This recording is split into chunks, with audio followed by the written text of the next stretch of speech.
We are back with the I Still Believe in Cleveland podcast. Browns, Cowboys, the premier game of week one. Getting Tom Brady to come and watch the Browns, call the Browns and the Cowboys. So let's get ready for it. Let's brush off the rust from a long off season and maybe even a preseason where we're mostly focused on the Browns. Let's focus on the challenge ahead that we have with the Cowboys. Eric, what are you seeing this Sunday? Well, here's hoping that Denzel Ward and Greg Newsome are really healthy and good to go for this week. The secondary is going to be going up against Ceedee Lamb, just fresh off a new extension of his contract, and Brandin Cooks. The good news is after that, they have a guy named Jalen Tolbert and Jake Ferguson. Combine that with Zeke Elliott and Dalvin Cook in 2024, not 2018. The rest of the offense, doesn't have a lot of playmakers. So I think the game plan should be, try to force help coverage with Ceedee Lamb. We have tremendous corners that could play one-on-one, but if we have that ability to try to limit his success, that's a pretty wise option. Dak is a very talented quarterback, but I think for the first time in his career, he doesn't have a tremendous supporting cast that he's used to. So, it'd be great to kind of force them to use their running attack, but I have a feeling they're going to be pass happy.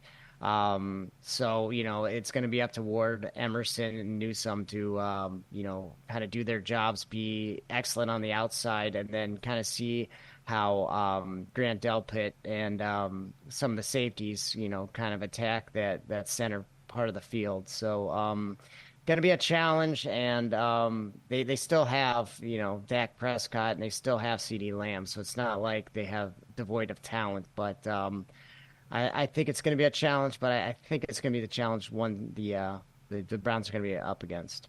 Drew, I got to start with the quarterbacks, Dak and Deshaun. Deshaun, not too much to speak of from preseason, but starting with them, I don't know who is going to look like the sharper quarterback here this Sunday. I mean, Dak's a better quarterback, right? So you would naturally think to say him.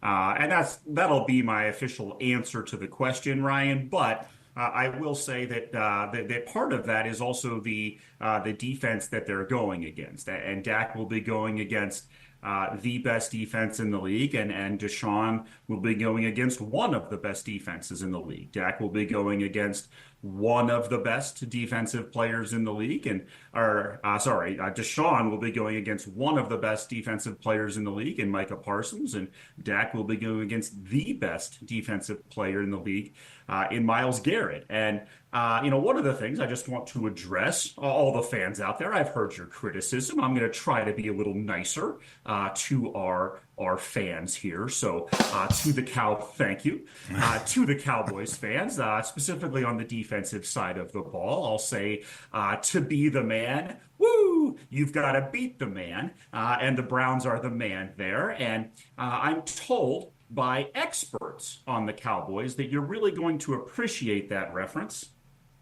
My friends who I spent the last couple of days with on a trip, they assured me that so long as I use nothing but 1990s references with all of the Cowboys fans, that they would really appreciate this podcast. So I went out and first reference was from the 90s, back when the Cowboys were actually relevant and they could win games in which they were favored. And I went out and I found some games that you all might like as a lead up the last time you all were relevant. Here's the Karate Kid, just the original Karate Kid.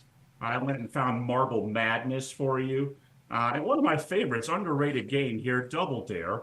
I believe that guy, Mark something, was a big Cowboys Mark Summers? fan. So Mark Summers, big Cowboys fan. So doing my best to accommodate the Dallas fans here. Welcome to the show. Pleasure to have you. I'll try to keep all my references to the 1990s, back when you all were relevant.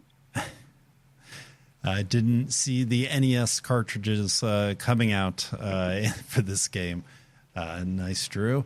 One other aspect to this game is, as I mentioned to start here, Tom Brady is going to be calling this game. the season opener for the Browns. We changed our fortunes last year. And I would say we've also seen quite a few different announcers call our games as we've flowed through the season. So, Eric, I guess what are your expectations for Brady in this game and ranking them against some of the other announcing teams this weekend? Well, based on what we've seen with the rise and fall of Tony Romo is to kind of don't do too much. Just let the game come to you. You should know that as a quarterback. So, my expectations are he's going to be pretty knowledgeable, insightful, going to do a good job. Just kind of stick to the script. You can try to have some funny asides, quirks, but again, don't go overboard. But, if we were kind of ranking the announcers, I don't need to go through all the teams. But I really like Greg Olsen. I think he's got a lot to prove. He's got that chip on his shoulder. He went from first team to second team. So I would like to see how he works with Joe Davis with his group. I also like Ian Eagle and Charles Davis. Very underrated. I really enjoy listening to that combination. Ross Tucker and anybody else. He's with Tom McCarthy this year, but he's a self-acclaimed meathead who really enjoys calling games, and I like listening to him. Nance and Romo, I'm kind of done with Romo. I don't dislike him tremendously, but I'm okay if I don't have to hear him. Trico and Collinsworth, these are kind of getting played out. Again, nothing too negative. You're not going to go through the whole team, so you're. We got two more. And then anything Spiro Dides or Mark Sanchez on, that's an automatic mute or radio or that do not listen, basically. So excited to hear what this team has for this game, and hopefully it's a win for the Browns. Yeah, I mean, I'll go ahead and add, Eric, they're no 1990s Dallas quarterback, Troy Aikman. They're not him. He's excellent. You get him with Kyle Schwarber's wife, Joe Buck.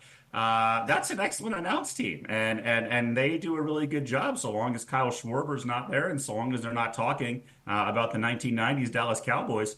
I think they do an excellent job, and I look forward to when the Browns are on Sunday night to get to listen to them.